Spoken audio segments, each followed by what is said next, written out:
கோவை ஜீவஜோதி கலை தொடர்பகம் பெருமையுடன் வழங்கும் மாதா தொலைக்காட்சியின் அறம் செய். வணக்கம் அன்பான நேயர்களே, மீண்டும் உங்களை இந்த நிகழ்ச்சியில் சந்திக்கிறதுல பெரிய மகிழ்ச்சி. அரங்கம் நிறைந்த நிபுணத்துவம் வாய்ந்த நிபுணர்களோடு நம்முடைய குழந்தைகளுடைய எதிர்காலத்தை பற்றி பேசுவதற்காக நாங்கள் இருக்கிறோம். இதை ஆவலாய் கேட்க நீங்களும் உங்கள் இல்லத்தில் தயாராக இருக்கீங்கன்றதை நாங்கள் பார்க்குறோம்.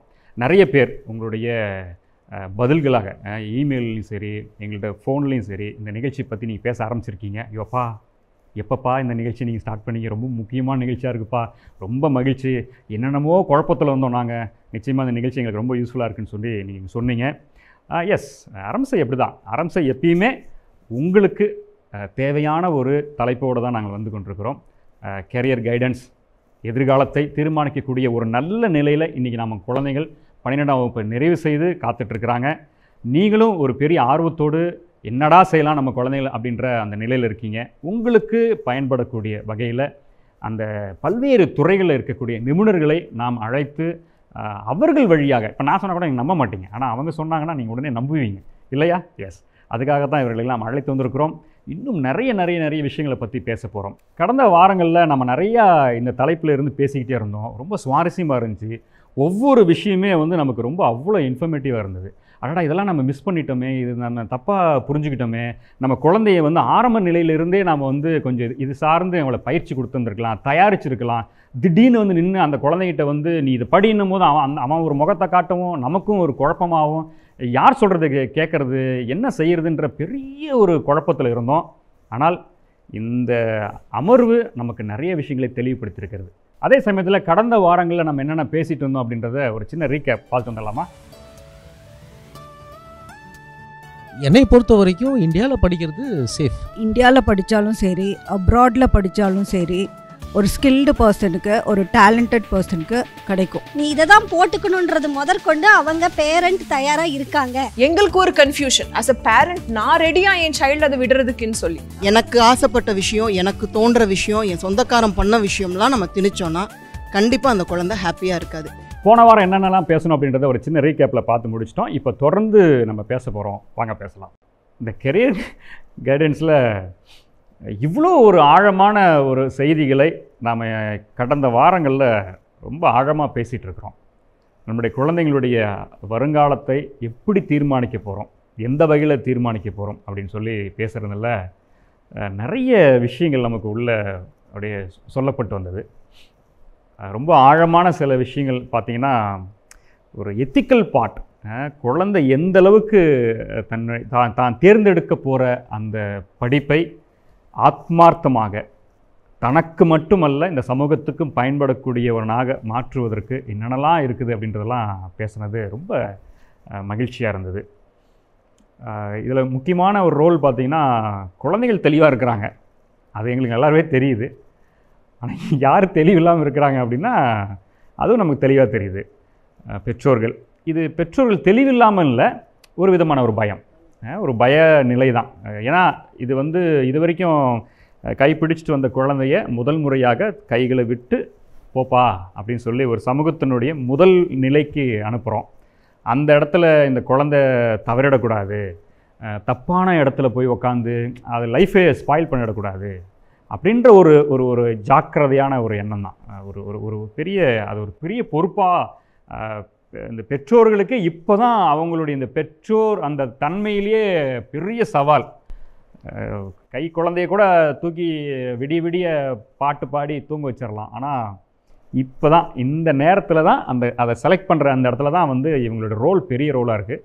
அழகாக பேசுனாங்க, நிறைய விஷயங்களை பகிர்ந்துக்கிட்டாங்க, என்னென்ன மாதிரிலாம் யோசிக்கணும், எந்தெந்த மாதிரிலாம் செயல்படணும்னு சொல்லி. இறுதியாக என்னென்ன டிபார்ட்மெண்ட்ஸ் நிறைய இருக்குது, நம்ம நிறைய இன்னுமே வந்து நம்ம புறம் சார்ந்த நிறைய இன்ஃப்ளூயன்ஸ், இந்த இன்ஜினியரிங் போங்க, மெடிசன் நீட்டுக்கு போங்க இப்படின்னு சொல்லி நம்மளை போட்டு அழுத்துற இந்த சூழ்நிலையில் அதெல்லாம் தாண்டி அதுவும் இருக்குது, பட் அதையும் தாண்டி நிறைய படிப்புகள் இருக்குது அப்படின்றத நம்ம இப்போ தெரிஞ்சிக்க வேண்டிய ஒரு கட்டாயத்தில் இருக்கிறோம். அதனுடைய இதுதான் இப்போ இங்கே இருக்கிற ஒவ்வொரு நிபுணர்களுமே ஒரு குறிப்பிட்ட ஒரு ஒரு ஒரு படிப்பை இந்த இது படிங்க நல்லாயிருக்கும் அப்படின்னு சொல்லி சஜஸ்ட் பண்ண போகிறாங்க. ஸோ அதை கேட்கலாம். ஃபர்ஸ்ட் பாயிண்ட், நீங்கள் நீட் எழுதுறீங்க அப்படின்னா நீங்கள் ஒரு டாக்டர் ஆகலாம்.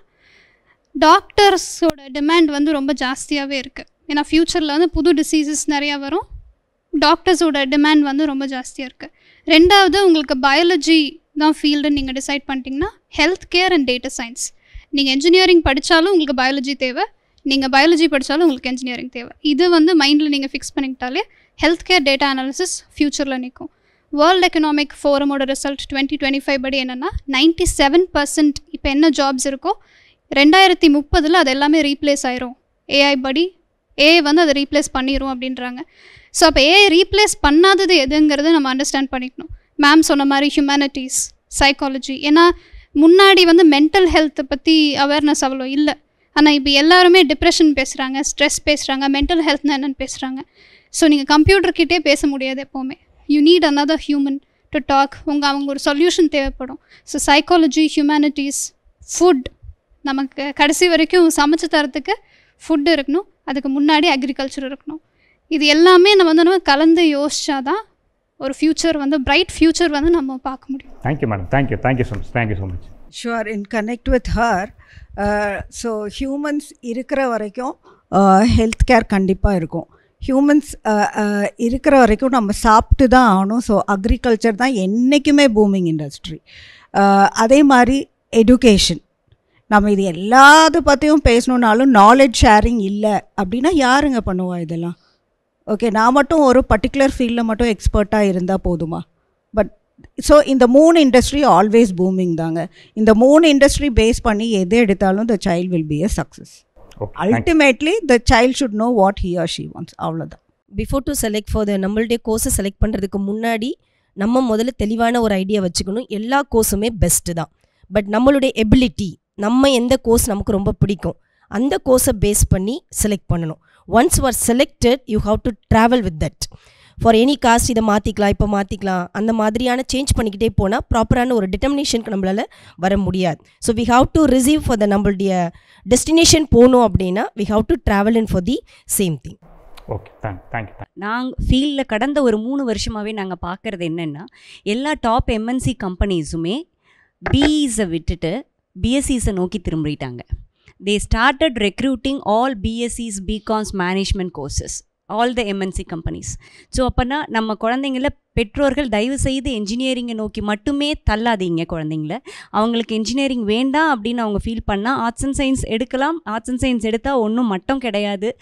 ஏன்னா இங்கேயும் எல்லா ரெக்ரூட்மெண்ட்ஸும் கடந்த 2-3 வருஷங்களாகவே எல்லா MNC கம்பெனிஸும் they have started recruiting. அப்போது இந்த ஒரு என்ஜினியரிங் எடுக்காத குழந்தைக்கு ஒரு பிளான் பி இருக்கட்டும்.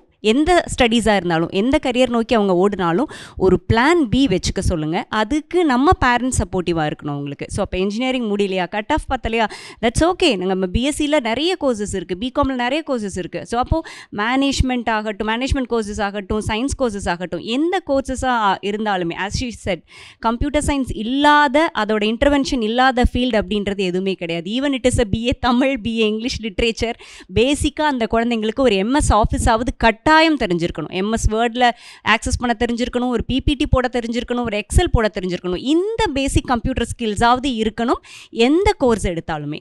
ஸோ அப்போது ஒரு குழந்தைக்கு எந்த கரியரை நோக்கி ஓடினாலும் பிளான் பி கட்டாயம் வச்சுக்க சொல்லுங்கள். அந்த பிளான் பியில் உள்ளே போய் அவங்க அதில் ஃபெயிலியர் ஆனாலும் சறுக்குனாலும் லெட் இட் பி. பேரண்ட்ஸாக நாங்கள் பின்னாடி நிற்கிறோம் கண்ணா, கவலைப்படாத, அந்த தைரியத்தை அந்த பசங்களுக்கு கொடுங்க. So learning never stops. So நம்ம எப்போவும் படிச்சுக்கிட்டே இருக்கலாம். இதோட என் படிப்பு முடிஞ்சிருச்சே, என் வாழ்க்கை என்ன ஆகுன்றது எந்த குழந்தைக்கும் கிடையவே கிடையாது. Okay madam, thank you. சூப்பர். என்ன கேட்டிங்கன்னா, career starts with your fashion. உங்களுக்கு நீங்கள் டாக்டராக தான் ஆவேன், இன்ஜினியராக தான் ஆவேன், லாயராக தான் ஆவேன், அக்ரிகல்ச்சர் பர்சனாக தான், கோ ஹெட், வெல் அண்ட் குட், நீங்கள் போயிட்டே இருக்கலாம். ஏன்னா அதில் எந்த பெயின் வந்தாலும் நீங்கள் அதை ஏற்றுட்டு ரன் பண்ணி சக்ஸஸ் ஆயிடுவீங்க. அவங்கள விட்டுருங்க. இல்லை நான் கொஞ்சம் ஆவரேஜான ஸ்டூடெண்ட், இல்லை பீப்புள் ஓரியன்ட் பர்சன், எனக்கு ஒரே மாதிரி மெஷினோட டீல் பண்ணிகிட்டே இருக்க முடியாது, எப்போயுமே ஒரு ரிஜிடான என்வாரன்மெண்ட்டில் என்னால் வேலை பார்க்க முடியாது அப்படின்ற ஒரு தாட் ப்ராசஸில் இருக்கிறவங்களா இருந்தால் you go for humanities and liberal studies. ஹியூமனிட்டிஸ்னால் உங்களுக்கு ஆல்ரெடி நான் சொல்லியிருக்கேன், English, social work, sociology, anything related to human relationship, அந்த மாதிரி சப்ஜெக்ட்ஸ் போயிட்டிங்கன்னா கண்டிப்பாக உங்களுக்கு பிடிச்ச மாதிரியான ஒரு கரியரை நீங்கள் சூஸ் பண்ணி போயிட்டே இருக்கலாம். ஆனால் இதை டிஸ்க்ளைமர் நோட்டாக கூட நீங்கள் எடுத்துக்கலாம். நீங்கள் ஹியூமனிட்டிஸோ லிபரல் ஸ்டடீஸோ வந்தீங்கன்னா பேசிக் ஸ்கில்ஸ் ரொம்ப முக்கியம். அது ஹியூமன் ரிலேஷன்ஷிப். நீங்கள் ப்ராப்பராக ஒரு ஹியூமனோட இன்ட்ராக்ட் பண்ணுறதுக்கோ ஏற்றுக்கவோ இல்லை அவங்கள வந்து டெவலப் பண்ணுறதுக்கோ எம்பவர் பண்ணுறதுக்கோ ரெடியாக இருக்கிற பர்சனாலிட்டியாக இருக்கணும். People orient personality. Second, as everybody said, computer இல்லாமல் நீங்கள் மூச்சு கூட இனிமேல் விட முடியாது. அதில் நீங்கள் உங்களோட ஸ்கில்லை என்ஹான்ஸ் பண்ணிக்கணும். மூணாவது, லாங்குவேஜ்ன்றது எல்லாருக்குமான பொதுவான லாங்குவேஜ் இங்கிலீஷ்.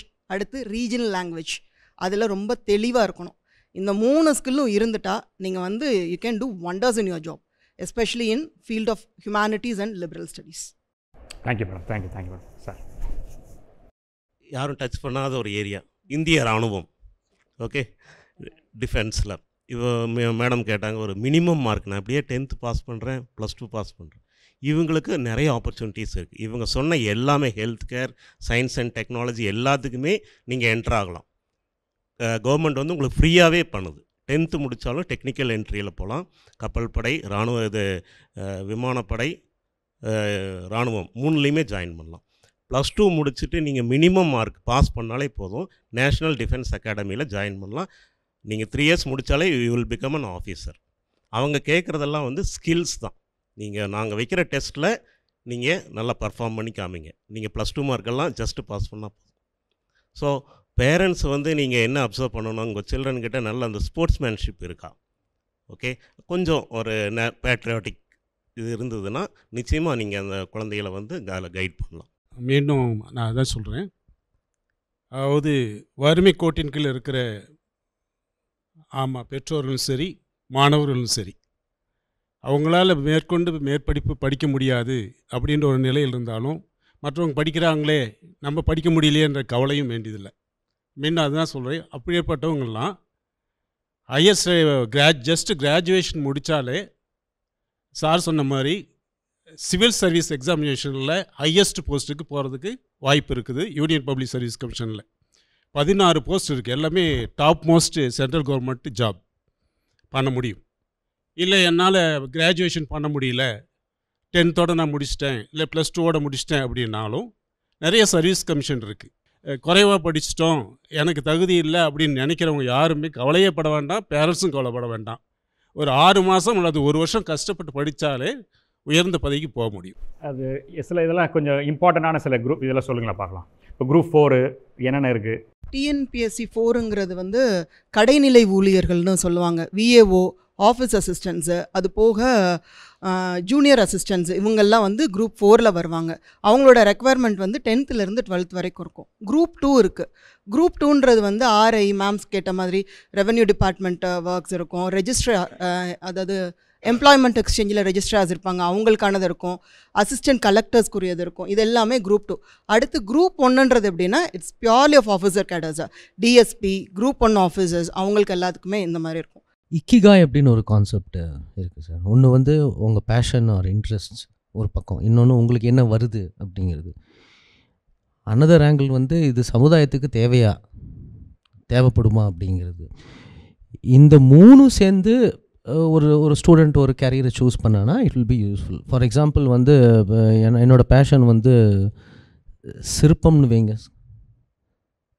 ஸ்கல்ப்டிங். பட் அதுக்கு வந்து மார்க்கெட்டில் வேல்யூ இருக்கான்னா நோ.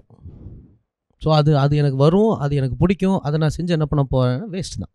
நான் போய் ஒரு சிற்பி வந்து யாரும் வேலைக்கு எடுக்க போகிறது கிடையாது. இப்போ இன்னொரு எக்ஸாம்பிள் வந்து எனக்கு வர்றது ஃபுட்பால், பட் வந்து பிடிச்சது கிரிக்கெட் அப்படின்னா அதுவும் வந்து இட்ஸ் கோயிங் டு ட்ராஜடியாக தான் முடிய போகுது. ஸோ இந்த 3மே சூட் ஆகிற மாதிரி ஒரு ஸ்டூடெண்ட் எந்த டெசிஷன் எடுத்தாலும் he is going to win. And particularly ஐடியில் சொல்லணுன்னா செகண்ட் பாயிண்ட், ஐடியில் வந்து cyber security okay, AI okay, இந்த மாதிரி நிறைய கான்செப்ட்ஸ் இருக்குது. அண்ட் ஆல்சோ லாங்குவேஜஸ் C++ல அந்த ஸ்டூடெண்ட்ஸ்லாம் கேட்டிருந்தாங்க. என்னோட டிப் என்னன்னா, உங்களுக்கு எந்த லாங்குவேஜ் எடுத்தாலும் சரி, எந்த கோர்ஸ் எடுத்தாலும் சரி, அது வந்து பின்னாடி கூட கற்றுக்கலாம். ஃபார் எக்ஸாம்பிள் நான் இப்போ நீங்கள் படிக்கலாம், C++ படிக்கலாம், பின்னாடி கூட ஜாவா படிச்சுக்கலாம். பட் பேசிக்காக ஐடியில் பில்ட் பண்ண வேண்டிய கோர் ஸ்கில் செட் வந்து லாஜிக்கல் திங்கிங். எந்த ஒரு ப்ராப்ளம்மே வந்து ஒரு சொல்யூஷன், ஒரு லாஜிக் எழுதணும். இதை if you can do it independently, உன்னால் பண்ண முடியும், என்ன காம்ப்ளெக்ஸ் ப்ராப்ளமாக இருந்தாலும் பண்ண முடியும்னா, அப்புறம் இந்த language technology is not at all a barrier. You can learn those things very quickly. இது தொழில் புரட்சி, தொழில்நுட்ப புரட்சி நடந்துட்டு இருக்கக்கூடிய காலம். அதனால் டெக்னிக்கல் எஜுகேஷன் படிங்க, பாலிடெக்னிக் படிங்க. 10th படித்தவங்க ஃபஸ்ட் இயர்லேயும், 12th முடித்தவங்க லேட்ரல் என்ட்ரிலையும் செகண்ட் இயர்லேயும் சேரலாம். வேலை வாய்ப்புகள் பிரேக் இன்ஸ்பெக்டர் ஆர்டிஓவில், transport corporation, BHEL, BHEL, BEL, Bharat electronics, இந்த மாதிரி அரசுத்துறை வேலைவாய்ப்புகள் நிறைய இருக்குது. ப்ரைவேட் செக்டார் வேலைவாய்ப்புகள் பிரகாசமாக இருக்குது. அதனால் வேலை வாய்ப்புகளை பெறவும், நீங்கள் சேர்ந்த ஆர்கனைசேஷனில் மிக உயரிய பதவிக்கு செல்லக்கூடிய, உங்களுக்கு தரக்கூடிய பதவிகளை தரக்கூடிய பாலிடெக்னிக் கோர்சஸை படிங்க. உங்களுக்கு ஒரு வளமான எதிர்காலம் இருக்கும். இப்போது என்னட்ட ஒரு கரியர் கைடன்ஸ்க்கு ஒரு குழந்தை வந்தால் 11th படிச்சுட்டு இருக்கா. அவங்க பேரண்ட்ஸ்க்கு வந்து கரியர் கைடன்ஸ் குழந்தைக்கு கொடுக்கணும், இப்போயே கொடுக்கணுன்றது. அந்த குழந்தை என்கிட்ட கேட்டது, மேம் இவங்க கேட்குற மாதிரி என்னால் முடியாது. அவங்களுக்கு என்னென்னா ஒரு ஆஃபீஸர் கேடரில் வரணும், அதுவும் மெடிக்கல் டிபார்ட்மெண்ட்டில் தான் வரணும். அதனால் அவள் வந்து எம்பிபிஎஸ் பண்ணி எம்டி பண்ணி அவளை வந்து ஒரு மெடிக்கல் காலேஜில் டீன் அளவுக்கு அவங்க கற்பனை பண்ணிவிட்டு கூட்டிகிட்டு வந்தாங்க. அந்த குழந்தையோடது என்னென்னா, மேம் எனக்கு மெடிசனில் இன்ட்ரெஸ்ட் இல்லை, மேக்ஸு இன்ட்ரெஸ்ட் இல்லை, ஆனால் இவங்க சொல்கிறாங்களேன்றக்க ஆரம்பத்துலேருந்து படிச்சுட்டு ஐ கேன் டூ வெல், நான் பண்ணிகிட்ருக்கேன். உனக்கு என்னம்மா இன்ட்ரெஸ்ட்டு? எனக்கு வந்து சோஷியல் மீடியாவில் ஐ ஹாவ் டு சர்வைவ். சரி, சோஷியல் மீடியாவில் நீ என்னம்மா பண்ணுவ அப்படின்னா, எனக்கு எதெல்லாம் பிடிக்குதோ, நான் அவள் வந்து வ்ளாகராக இருக்கா, எங்கே போனாலும் அதை எடுத்து ஃபோட்டோ எடுத்து நான் பேஸ்ட் பண்ணணும். நான் என்ன குக் பண்ணாலும் டிஃப்ரெண்ட்டாக, இதுக்காக நான் குக்கிங்லாம் பழகியிருக்கேன் மேம், பேக்கரிலாம் பழகியிருக்கேன், அதை நான் எடுத்து போடணும். நான் வந்து சோஷியல் மீடியாவில் இன்ஃப்ளூயன்சராக ஆகணும் அப்படின்ட்டு. நான் இந்த ஒரு கேஸ் வந்து made me to think a lot. ஒன்று எல்லா குழந்தைங்களுக்கும் சொல்கிறேன், உங்களோட ஜாப் வேறு, கெரியர் வேறு. ஜாபுங்கிறதுக்கு வந்து உங்களோட இன்ட்ரெஸ்ட் மட்டும் இருந்தால் போதும், எதையோ ஒன்று நீங்கள் ஏர்ன் பண்ணிவிட்டு போயிடலாம். இல்லைன்னா உங்களோட ஹாபின்னு கூட அதை வச்சுக்கலாம். ஆனால் கரியர்ன்றது உங்களுக்கு ஸ்கில் வேணும், உங்களோட ஃபேமிலி பேக்ரவுண்ட் நிறைய சப்போர்ட் பண்ணணும், அது போக பர்மனெண்ட்டாக உங்களுக்கு ஒரு இன்கம் கொடுக்குறதா உங்கள் கெரியர். இப்போ இந்த சோஷியல் மீடியா சிண்ட்ரோம்னால என்ன ஆயிடுச்சு அப்படின்னா, எல்லா குழந்தைகளும் நான் கஷ்டப்பட்டு படிக்க வேண்டாம், நான் ஜஸ்ட் என்ன செய்கிறேனோ அதை வீடியோவில் அப்லோட் பண்ணால் ஐ கேன் ஏர்ன் மோர் மணி அப்படிங்கிறதா அவங்களோடது.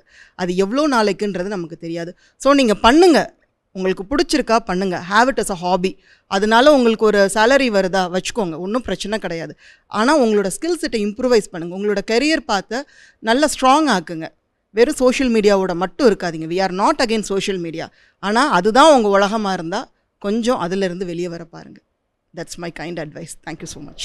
Thank you madam, thank you so much. ஒரு பெரிய நீண்ட நெடிய ஒரு உரையாடல், ரொம்ப ஆத்மார்த்தமான ஒரு உரையாடலும் கூட. பார்த்து கொண்டிருக்கிற நேயர்களுமே நிச்சயமாக இந்த தொடர்ந்து வந்த வாரங்களில் எந்த வாரத்தினுடைய எபிசோடையும் மிஸ் பண்ணாமல் நீங்கள் தொடர்ச்சியாக அந்த நிகழ்ச்சியை பார்த்துட்டு வந்துட்டு இருக்கீங்கன்னு நான் நல்லா தெரியுது. ஒரு ஒரு ஒரு தெளிவான, ஒரு முழுமையாக நான் தெளிவாக ஆயிட்டேன் அப்படின்றத தாண்டி, ஓகே நானும் முயற்சி பண்ணுறேன், என் குழந்தையினுடைய வருங்காலத்திற்கு நான் முடிந்த வரைக்கும் குழந்தையோடு சேர்ந்து அதை தீர்மானிக்கிற அளவுக்கு நான் வந்திருக்கிறேன் அப்படின்ற அளவு நீங்கள் இருப்பீங்கன்னு நாங்கள் நம்புகிறோம். ஏன்னா இன்றைக்கி பேசின அத்தனை பேருமே நிபுணத்துவம் வாய்ந்த அந்த நபர்கள் அவர்களுடைய சொந்த வாழ்க்கையில், சொந்த அனுபவங்களிலிருந்து நம்மள்கிட்ட சொன்ன எல்லா விஷயத்தில் ஒரே ஒரு விஷயம் மட்டும் ஃப்ரம் த பிகினிங் எல்லாருடைய இதுலேயுமே பார்த்திங்கன்னா ஒரு டேக்லைன் மாதிரி அடி கோடிட்டு சொல்லக்கூடிய ஒரு விஷயந்தான். உனக்கு விருப்பமானதை செய், உனக்கு என்ன பிடிச்சிருக்கோ, என்னால் முடியும் அப்படின்ற அந்த எண்ணத்தை கொண்டு நீ செயல்படு அப்படின்றதான் ஒவ்வொருத்தருமே அதை சொல்லிகிட்டே இருந்தாங்க. அதனால தான் அவங்களும் சக்ஸஸ்ஃபுல்லாக இருக்கிறாங்க. இங்கே அவங்களுக்கு உள்ளார இருந்தது ஒரு மாதிரி. எங்கள் காலத்தில் அது முடியல, கொஞ்சம் மாறி வந்தாலும் கூட அதுக்கப்புறமா நான் எப்படி அதை பயணப்பட்டேன் அப்படின்றதையும் அழகாக ஷேர் பண்ணாங்க. நிறைய அனுபவம் எனக்கு தெரிஞ்சு இதை இன்னுமே ஒரு 5-6 எபிசோடுக்கும் கொண்டு போகலாம் போல் தெரியுதுன்னா அவ்வளோ இருக்குது. இன்னும் நிறைய ஆஸ்பெக்ட்ஸ் இருக்குது கொண்டு போகலான்னு. பட் வேறு வழி இல்லை. நம்ம இத்துடன் இந்த நிலையில் நம்ம வந்த விஷயங்கள் கேரியர் கைடன்ஸில், அதுவும் குறிப்பிட்டு சொல்லணும்னா 12ஆம் வகுப்பை நிறைவு செய்திருக்கிற நம்ம வீட்டு பிள்ளைகள் அடுத்ததாக என்னென்ன தேர்ந்தெடுக்கலாம் அப்படின்றத பற்றி தான் கடந்த வாரங்களில் பேசணும். அது இப்போ ஓரளவுக்கு நிறைவடைந்திருக்கிறது.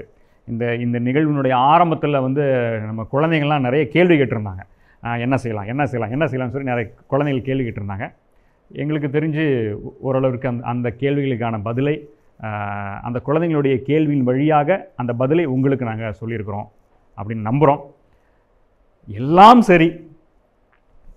மேடம் சொன்ன ஒரு வார்த்தை ரொம்ப அருமையாக இருந்துச்சு. அது அவங்களும் அதை ரொம்ப அடிக்கடி சொல்லிகிட்டே இருந்தாங்க. மனிதம் சார்ந்து நம்மளுடைய அடுத்த நிலை, நாம் தேர்ந்தெடுக்க போகிற வேலை, அது மனிதத்தோடு மனிதம் சார்ந்து இரக்க குணம் நிறைந்த ஒரு பணியாக இருக்கணும். அதுக்கு தான்ப்பா இன்றைக்கி டிமாண்டு அப்படின்றத ரொம்ப அழகாக சொல்லிட்டு இருந்தாங்க. நிச்சயமாக நாம் வந்து மேடம் சொன்னாங்க, எவ்வளோ நேரம் தான் நான் வந்து இந்த இன்ஸ்ட்ருமெண்ட்டையே இந்த மிஷினையே நான் பார்த்துட்டேன், மிஷினாக எனக்கு பதில் சொல்ல போகுது, மிஷினாக பதில் சொல்ல போகுது இல்லை. அதை அந்த குழந்தைங்களுக்கு நம்ம இப்படியே சொல்லி கொடுக்கணும். ஒருவேளை இந்த நிகழ்ச்சியை 12ஆம் வகுப்பு படித்து கொண்டிருக்கிற பெற்றோர்களை தாண்டி நான் என் குழந்தைலாம் 8th 6th 7th அப்படின்னு நினச்சிங்கன்னா அதையும் அழகாக சொல்லிட்டாங்க, இப்போயே ஸ்டார்ட் பண்ணிவிடுங்க அப்படின்னு. உண்மைதான். நிச்சயமாக நம்மளுடைய ஒரு 6ஆம் வகுப்புலேருந்தே நம்ம வந்து அதை ஸ்டார்ட் பண்ண வேண்டிய நிலையில் இருக்கிறோம். ஆனாலும் அது குழந்தைங்களுக்கு அந்த நிலையில் அவங்க வந்து அது தங்களுடைய அந்த மூளை வளர்ச்சியில் அறிவு வளர்ச்சியில் அவங்க தீர்மானிக்க முடியுமா அப்படின்னா டாக்டர் சொன்ன மாதிரி தான். இல்லை, அது இன்னும் கொஞ்சம் இட் டேக்ஸ் டைம், அது வளரணும் அப்படின்னு சொல்லும்போது யார் கூட இருந்து அதை வந்து ரொம்ப சப்போர்ட் பண்ணணும்னா நிச்சயமாக வந்து பேரண்ட்ஸ் தான். பெற்றோர்கள் நிச்சயமாக கூட இருந்து உடனிருந்து வந்து செயல்படணும். குழந்தைகளுடைய போக்கு, அவங்க எதில் ஆர்வமாக இருக்கிறாங்க, அந்த ஆர்வம் எப்படிப்பட்ட ஆர்வமாக இருக்குது. நான் சோஷியல் மீடியாவில் போகிறேன், அவங்க பண்ணிகிட்ருக்காங்க, சக்ஸஸ் ஆகிட்டாங்கன்னா நானும் போகிறேன் அப்படியா? இல்லை நான் வந்து ஒரு சும்மா மொபைல் எடுத்து ஒரு வீடியோ எடுத்துகிட்டு இருக்கிறேன், உடனே நான் வந்து பெரிய ஃபிலிம் டைரக்டர் ஆகிடுவேனா அப்படின்லாம் இல்லாமல் உண்மையிலேயே இந்த குழந்தைங்களுக்கு ஆழமான நம்பிக்கை அந்த துறையில் இருக்குதா அப்படின்றதெல்லாம் ஆரம்பத்துலேருந்தே நீங்கள் தொடர்ந்து கண்காணிச்சிட்டு வந்து அதை அப்படியே அந்த குழந்தைங்களை எந்த இடத்துல உட்கார வச்சோம்னா அதுலேருந்து பெரிய சாதனை மனிதர்களாக உருவாவாங்க அப்படின்றதில் பெற்றோர்களுடைய பங்களிப்பு பெரிதாக இருக்கிறது. அதே சமயத்தில் எல்லா பெற்றோர்களுமே ரொம்ப கவனமாக தங்களுடைய குழந்தைங்களுடைய வருங்காலத்தை பற்றி யோசிக்கக்கூடியவர்களாக இல்லை சிந்திக்கக்கூடியவர்களாக இருப்பாங்களா அப்படின்னா இருக்கிறதுக்கு கொஞ்சம் குறைவு தான். ஏன்னா இங்கே நம்மளுடைய சமூகம் 2 நிலை சமூகமாக இருக்குது. ஒன்று படித்த ஒரு சமூகம், இன்னொன்று உழைத்து கொண்டிருக்கிற ஒரு சமூகம். இன்னும் சில குடும்பங்களில் பார்த்திங்கன்னா முதல் தலைமுறை பட்டதாரிகள், முதல் தலைமுறை படிப்பு கல்வி பெற்றுக்கொள்கிற குழந்தைகளாகவும் இருக்கிறாங்க. அப்பா அம்மா படிக்காதவர்களாகவும் குழந்தைகள் மட்டும் இப்போ படித்து +2 வந்த குழந்தைங்க. அப்போ அந்த பேரண்ட்டுக்கு எப்படி கைட் பண்ண முடியும் அப்படின்னா அங்கே ஒரு பெரிய கேள்விக்குறி தான். அப்பா என்ன செய்யலாம் அப்படின்னா குழந்தைகளே ஒன்றும் இல்லை, நமக்கு 2ஆம் நிலை பெற்றோர்களாக இருக்கக்கூடிய ஆசிரியர்கள், அந்த ஆசிரியர்கிட்ட போய் நமக்கு தெரியல இவர் நமக்கு நல்லா ஒரு மாதிரி வைபாக செட் ஆகிருப்பார். சார் இந்த சார் தான் நான் பேசலாம், ஃப்ரீயாக பேசலாம், மனசுட்டு பேச முடியும், இந்த டீச்சர்கிட்ட வந்து நான் எங்கள் அம்மாட்ட பேசுகிற மாதிரி பேச முடியும் அப்படின்ற ஒரு தோணல் இருக்கும். அப்போ அந்த ஆசிரியர்கிட்ட போய் எனக்கு இந்த மாதிரிலாம் இருக்குங்க டீச்சர், இந்த மாதிரி இருக்குது, எங்கள் அப்பா அம்மாவுக்கு இது வந்து அவங்களுக்கு புரிய மாட்டேங்க நான் சொல்கிறது, அப்போ நான் என்ன செய்யலாம், என்ன பண்ண முடியும் அப்படின்றது மிக அழகாக அதையும் சொன்னாங்க.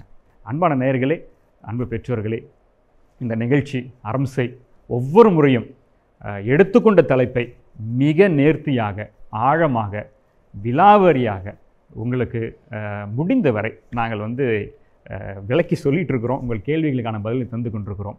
தொடர்ந்து அரம்சை நிகழ்ச்சியில் இன்னும் அதிகமான இது போன்ற நிறைய செய்திகளை உங்களோடு பகிர்ந்து கொள்ள நாங்கள் இருக்கிறோம். அன்பான நேயர்களே, இது கோவை ஜீவஜோதி கலை தொடர்பகம் பெருமையுடன் வழங்கும் மாதா தொலைக்காட்சியின் அரம்சை. மீண்டும் அடுத்த வாரம் சந்திப்போம் ஒரு புதிய தலைப்போடு. நன்றி, வணக்கம்.